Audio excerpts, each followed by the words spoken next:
Betsy DeVos, Secretary of Education here in the United States, she has proven herself to be quite possibly one of the most corrupt and inept people currently serving in the Trump administration. I know Wilbur Ross is a very close second, but ever since Scott Pruitt left, there seems to be this race to the bottom amongst the rest of the administration officials, the cabinet officials, to see who can just be the worst overall human being.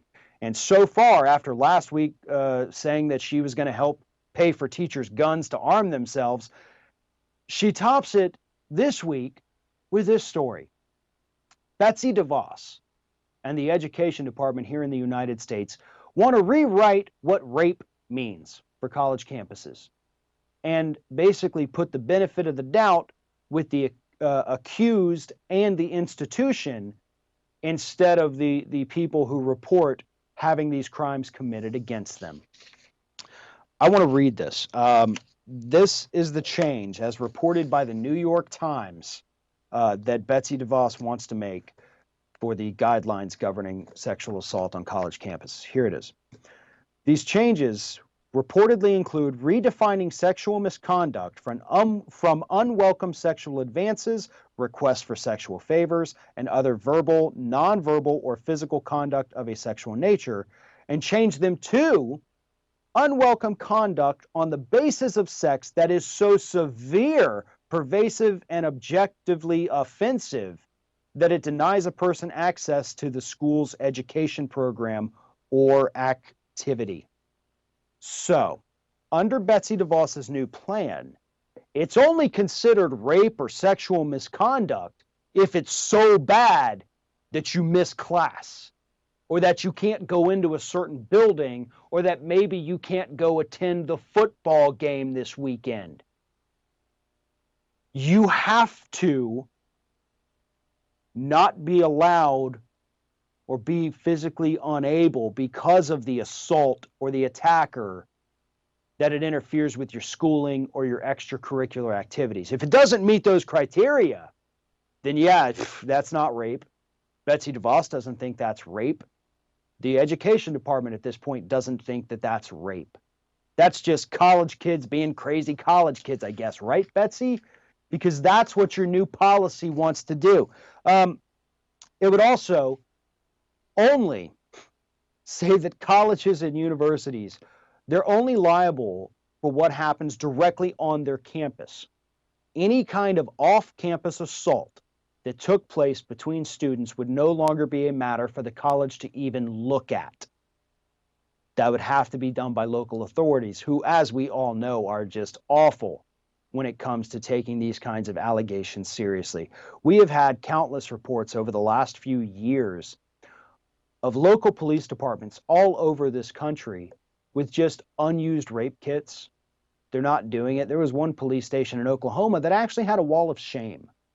Women who would come in to report any kind of sexual crime against them would have their picture taken and put up on this wall of shame. They were already trying to deter women from coming in and reporting these kinds of crimes. And now Betsy DeVos essentially wants to make that the policy of the U.S. Department of Education.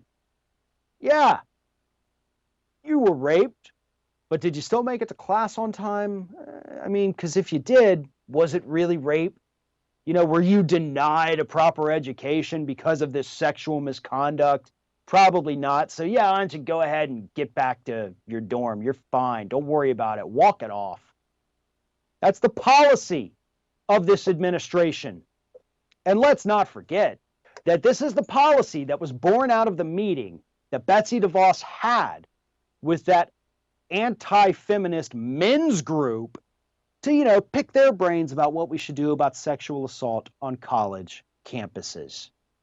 How about you ask the victims? How about you speak to more women? How about you talk to the most vulnerable in the society instead of the people who continue getting let off the hook for committing these atrocities?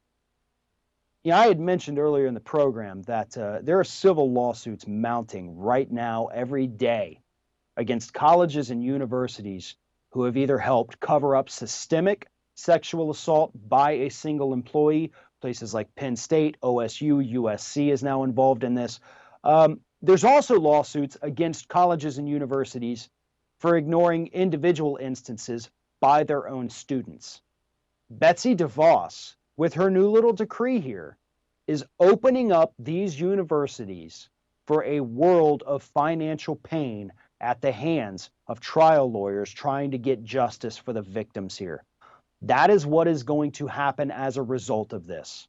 Now, I have no sympathy for the colleges if they're saying like, yeah, hey, we like Betsy's plan. We don't like to have to deal with this horrible thing called rape all the time. But it's a reality, and you're going to get popped for it eventually. You may think that these new rules are going to make things a little bit easier on you and you don't have to take it as seriously. But in the eyes of the law itself, it's still a crime. And if you don't take it seriously, regardless of what the Department of Education has to say, you're going to find yourself on the wrong end of a multi-million-dollar lawsuit that threatens to tarnish your university's credibility and reputation for a generation.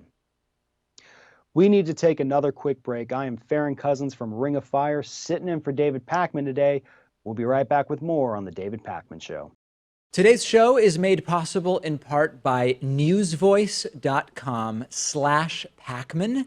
We have talked on this program for year after year after year how American media is controlled by just a small handful, really, of huge corporations. And the problem with having media conglomerates, among others, is that you get filter bubbles, you get echo chambers. And this is something I talk about on the program a lot. There's a new media company that's come up with an interesting response to this problem. It's called NewsVoice. And what it is a website and app for both iOS and Android, which gives you a personalized news feed by aggregating a mix of mainstream media sources along with international sources and independent media sources, importantly. So any story you look at, you will get multiple sources. You can upvote stories you think are important so that more people will see them. You can add a story to the site. You can add a source that's missing for a particular story. And the idea is for it to be completely open and democratized as a source of news. And you can get every side of every story. Check out the app, which you can download for free if you go to newsvoice.com/Pakman. If you're watching this on YouTube, simply click the link below the video.